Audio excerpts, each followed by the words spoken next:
I listened to Senator Anning's speech in full.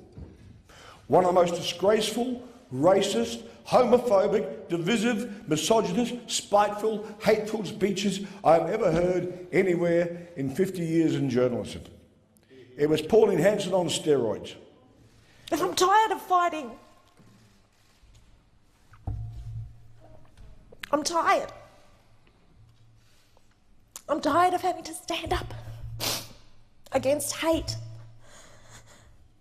against vilification, time and time and time again.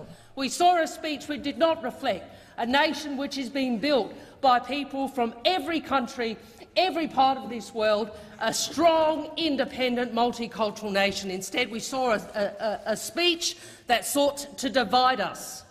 We saw a speech that sought to fan prejudice.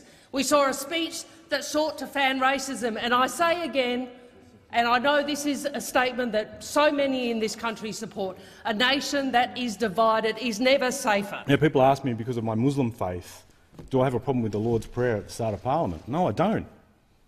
When you hear God's words, you hear God's words. They are good words.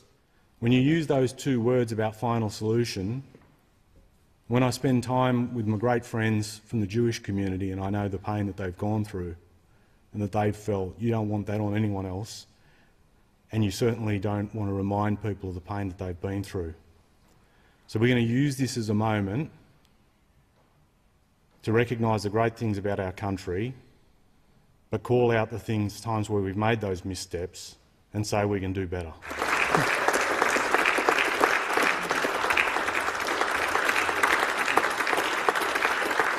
We cannot stay silent in the face of racism. We cannot ignore the kind of prejudice and hate that the senator sought to unleash last night.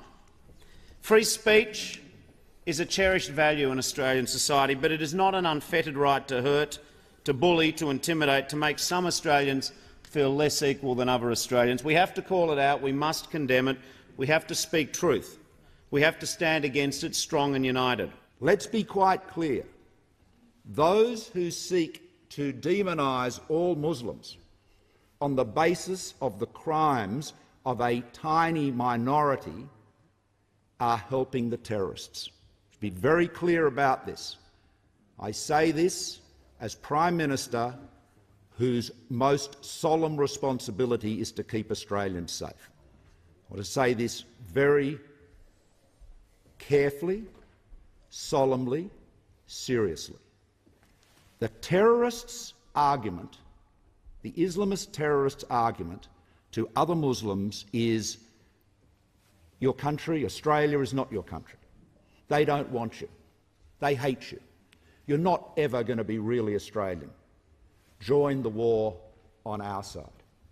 So those who try to demonise Muslims because of the crimes of a tiny minority are only helping the terrorists.